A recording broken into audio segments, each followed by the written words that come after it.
In this video, I'm going to give you a simple yet powerful framework for entering trades, setting stops, and setting targets. Entering trades at the right time is vital. Let's say I enter Euro USD long at 1.5100 with a 100 pip target and a 50 pip stop.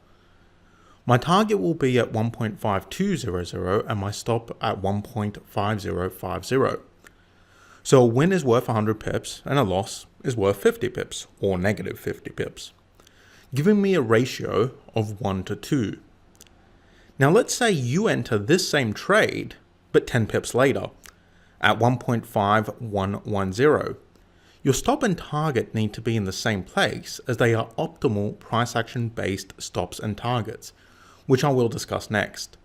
So in this scenario, your target will be 90 pips away and your stop 60 pips away. What ratio does that give you? 1 to 1.5. That is not a horrible risk to reward ratio, but it's not as good as 1 to 2. So you see, a mere 10 pips difference can have a big impact on your actual trade. Your stop is going to be bigger, your target is going to be smaller. And that isn't very logical, is it? No, of course not.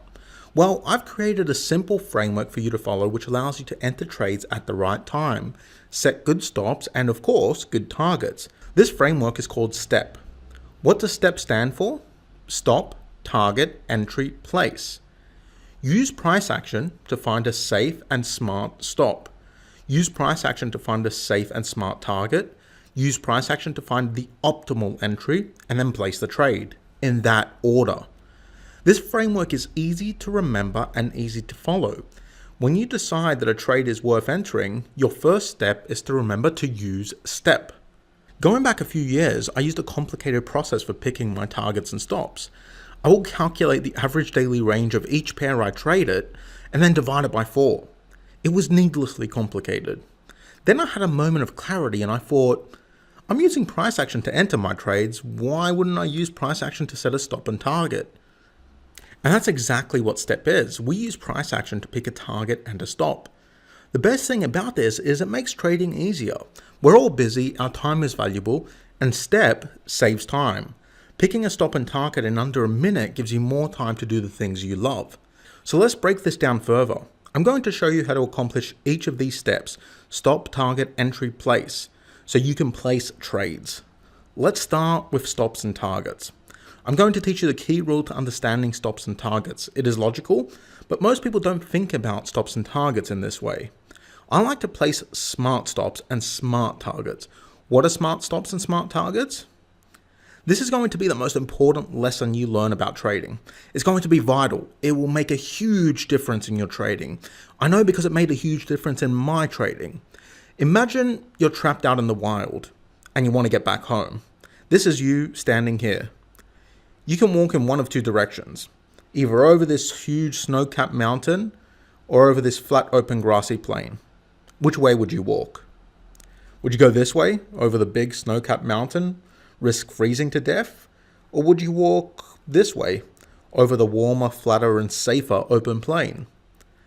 If you want to survive, you're going to take the path of least resistance. The mountain is too big a barrier. The open plain is safer and easier to traverse. That is exactly how you need to think about stops and targets. This is not you. This is your trade. When you enter a trade, where do you put your target? Do you put your target over here, behind this huge barrier, making it hard for price to hit your target?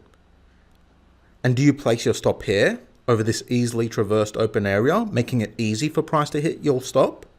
No, of course not. Your stop goes here, behind the barrier.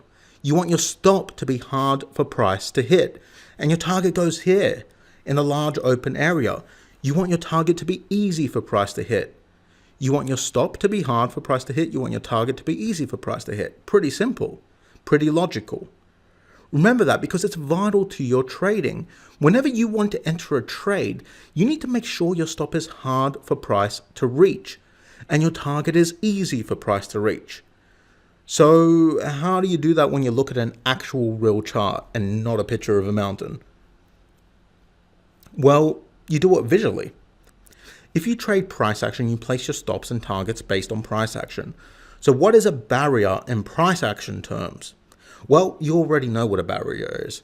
Barriers are support resistance areas. Support and resistance areas act as barriers to price. They are like a mountain, which price has to climb.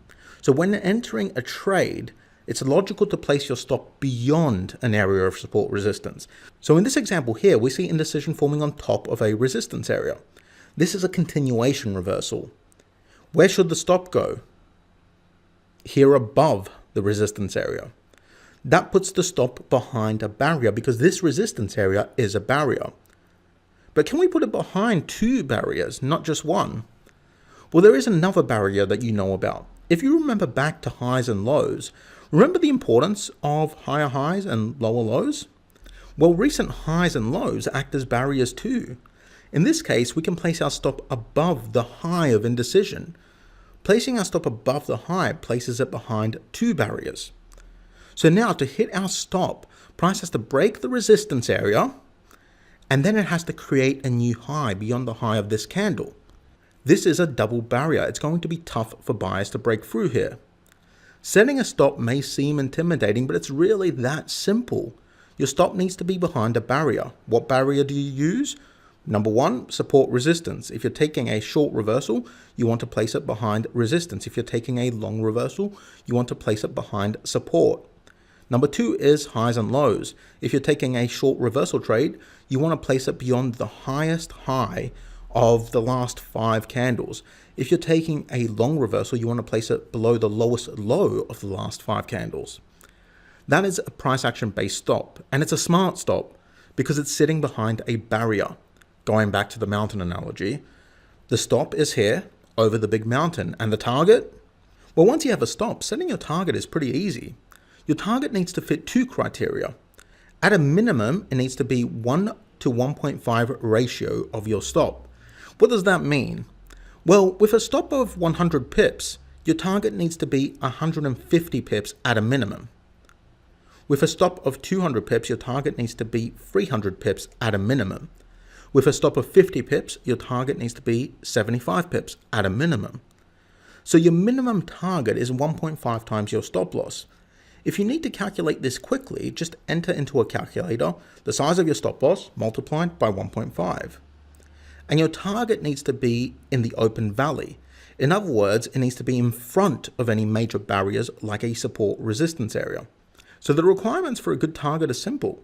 It needs to be 1.5 times your stop loss at a minimum, and it needs to be before any major barriers. In this example, the target goes here. As you see, it comes before the support area, which acts as a barrier. Looks to be around 2 times the stop, just visually, which is over the 1.5 times minimum. For now, we're going to do this visually. We will confirm that this is actually beyond the 1.5 times minimum after setting an entry, because the entry is going to affect the size of the stop and the size of the target. But right now, the setup has potential. Price is sitting here. The stop is above resistance, pretty small stop, not too far from current price, and the target has a huge open plane to cross, and it's a pretty big target. Once you confirm that you have a good stop and a good target, you need to figure out your entry. You cannot just enter a trade wherever you want. There needs to be a price action based reason for entering a trade. So what's a price action reason? Well, you learned about the importance of higher highs and higher lows. So if you want to enter a short trade here, your stop is around here, like we've discussed, and your target is around here. Where will your entry be? Well, you want to enter this trade when sellers show us that they are taking control of price. If we go short or sell, we want sellers to be in control. So we want our entry in this case to be below resistance. So this is the resistance area. We want our entry to be below the resistance area. We don't want to enter up here, because if we enter up here, this resistance area might act as support and it might turn price around. So we want to enter below the resistance area. That way we have the barrier above the entry. And we want our entry to be at a lower low. Remember, a lower low is in a seller's nature. When sellers take control of price, they create lower lows. So when a lower low is created, that confirms to us that sellers have taken control of price. And when you couple that with the indecision candle forming on top of resistance, that is a good entry. So it's all pretty simple in the end. When entering a trade, all you need to do is take a step. Stop, target, entry, place. Your stop needs to be behind the mountain, in an area in which price will struggle to hit. Your target needs to be in a big open valley where price will easily hit. Your entry needs to be in an area that confirms buyers or sellers have taken control. In this case, we're looking at a short trade, so we want sellers to take control. And then you place your trade.